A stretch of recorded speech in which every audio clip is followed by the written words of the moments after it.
Archived away in the British Museum is a green-tinged, oxygen-mottled cobra, fiercely raising its head in attack mode.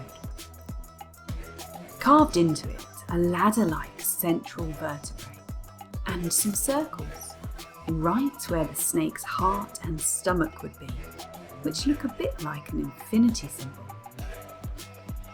The snake has a long tail and is simply described as magician's equipment. But what would the 18th dynasty Egyptian magicians have used this strange object for? There are many of these cobras in the British Museum. Collectively, this cobra shape is known as a Uraeus. Uraeus were found everywhere in ancient Egypt, on furniture, amulets, paintings, and almost always on the pharaoh's head. The Uraeus is thought to represent sovereignty, but sovereignty over what? Perhaps over the land, the kingdom, the people and their enemies. Surely if you could command a deadly cobra to act upon your will, you would be considered very powerful. Ancient Egyptians, it seems, thought snakes were incredibly important. The real-life Egyptian cobra is a venomous beast. It's dark and could easily be mistaken for a shadow on the ground under the hot Egyptian sun. The Egyptian cobra is one of the most poisonous snakes in North Africa. It lives alone and forages for birds and other small animals to eat. This means it frequently visits towns and villages where it will likely find food, perhaps even more so in ancient times. But maybe this majestic reptile had a different meaning to ancient Egyptians. Perhaps it represented self-sovereignty. Perhaps it represented an enlightened being, somebody that you would unquestionably want to rule your kingdom. The 26th century stela of Bezenmut sits in another archive at the British Museum. It's stunning. The sycamore board, rounded at the top, is painted in bright colours and fine-lined hieroglyphs. It shows Horus, or more accurately, Ra-Horakhti, a combination of Horus and the sun god Ra.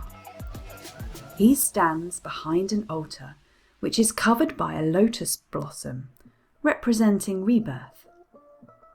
He has a bulging red disc on top of his head, with a snake's head or Uraeus poking out the front. It's not the only snake on show here. At the top of the stela, on its rounded part, sits another bulging red disc, with huge wings outstretched, and two snakes extending down, one on the right and one on the left. I wouldn't be the first person to suggest that this symbol looks curiously similar to the Indian tantric tradition's depiction of an awakened Kundalini. In ancient Indian philosophy, two energy channels spin around a central channel. One who can bring the two polarized energies into balance and allow them to travel up the brain, experience enlightenment or Sushumna.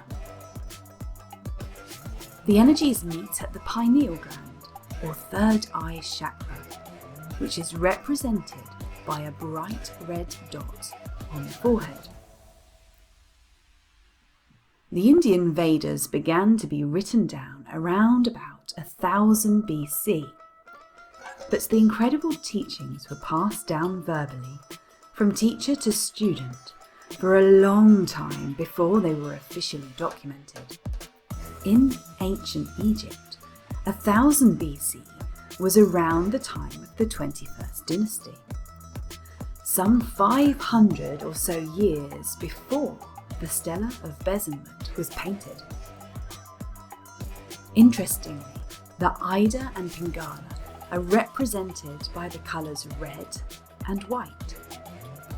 When Upper and Lower Egypt unified, this was represented by a red and white crown joined together.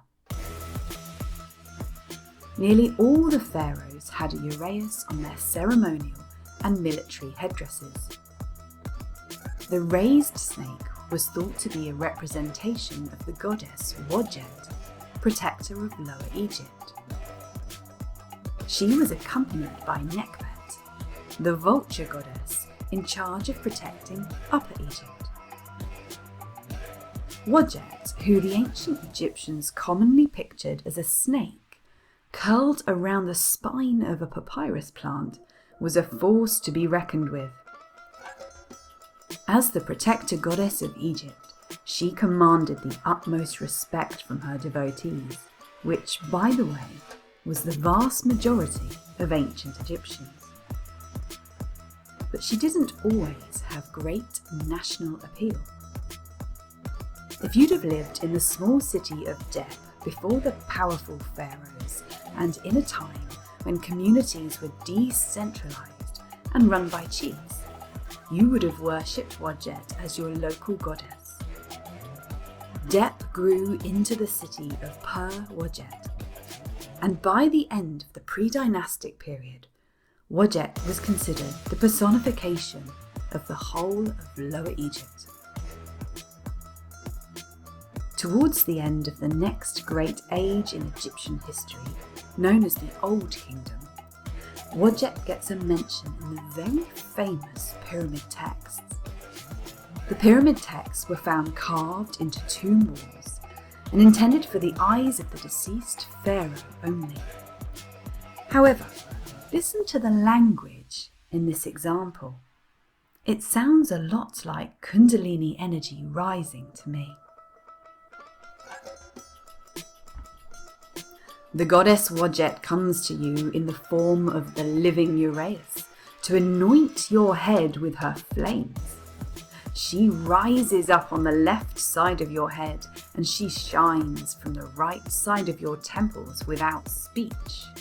She rises up on your head during each and every hour of the day, even as she does for her father Ra, and through her, the terror which you inspire in the spirits is increased. She will never leave you. Our of you strikes into the souls which are made perfect. Wadjet was also known to nurse the falcon-headed sky god Horus. Pre-dynastic rulers were known as the followers of Horus. The eye of Horus, an ancient Egyptian symbol also known as the all-seeing eye, perhaps a reference to the third eye, was thought to bring wisdom and wealth to the individuals flaunting it on their jewellery and amulets. The symbol was later known as Wadjet, meaning whole. If Horus represented wisdom, could Kundalini energy nurse this awakened state? Our friends in ancient Egypt didn't always celebrate serpents. There is some mention of dark, destructive serpent gods in old texts, such as the pyramid texts. Apep was the official nemesis of Ra, the sun god.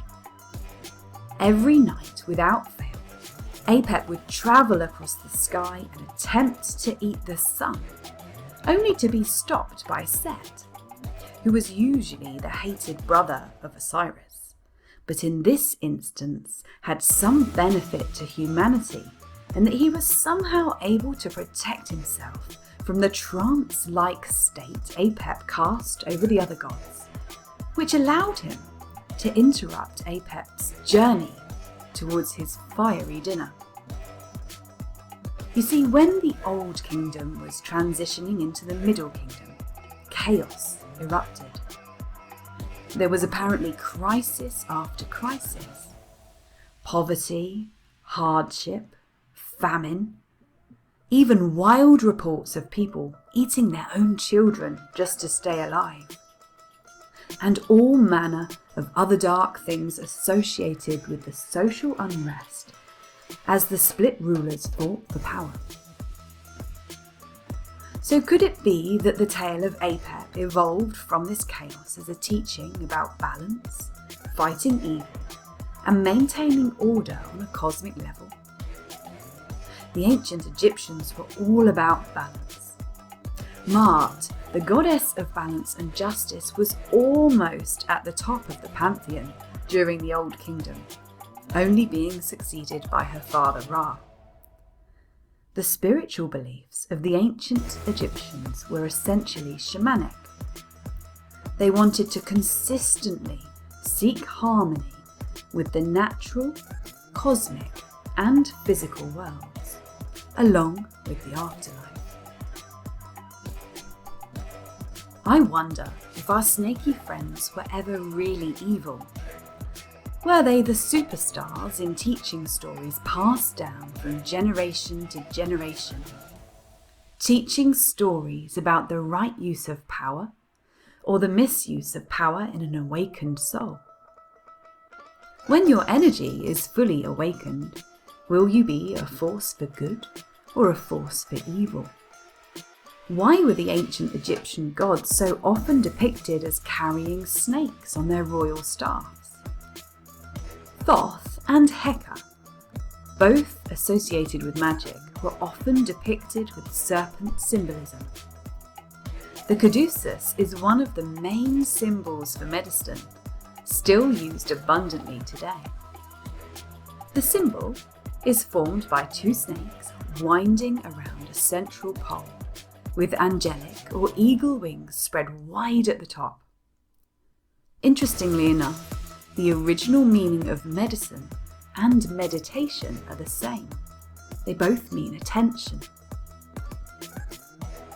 Kundalini energy has always been recognized as a way of healing the body and the mind, shedding the ego and emotional unrest that's the cause of our pain on this earthly plane comes as a direct result of striving to wake your Kundalini up. What's more, Moses may even have known about Kundalini energy. Guess what he held in his hand in a certain passage of Exodus in the Old Testament? The story goes like this. The Israelites were complaining about their survival needs.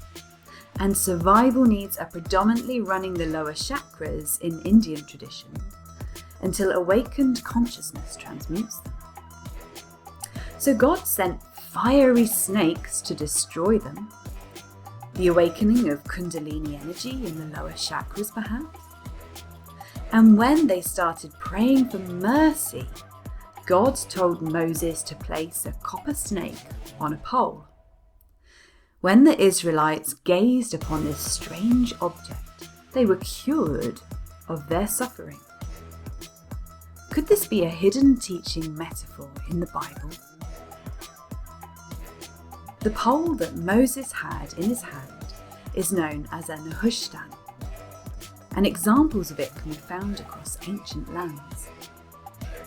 If Moses really was born in Egypt and adopted by the royal court, he would have been surrounded by serpent imagery, and probably at least some knowledge of the mystical, magical practices that ancient Egyptians highly revered. There are just so many associations with Kundalini, Chi, or awakened life force in ancient Egypt, found in their artwork and hieroglyphic texts. It's interesting that often ancient cultures and their belief systems are often thought these days as a bit simplistic, as if they only ever had a childlike understanding of the world. If we take what these people are saying literally, it can look that way. But I don't think the ancient Egyptians left anything to chance, including their important spiritual teachings. Their spiritual teachings were literally the difference between life and death. Careful metaphors and symbolism were chosen and woven into epic stories of good versus evil, magic versus mayhem, and the very important quest for enlightenment to ensure eternal life. Is it possible that ancient Egyptian magic was the system that evolved around this quest for enlightened states?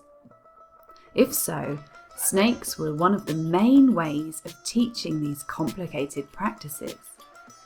Perhaps the snake represented the spinal cord and the energy that could move through it, opening up the brain, shedding the ego's skin, and inducing exalted states of being. No wonder they were so obsessed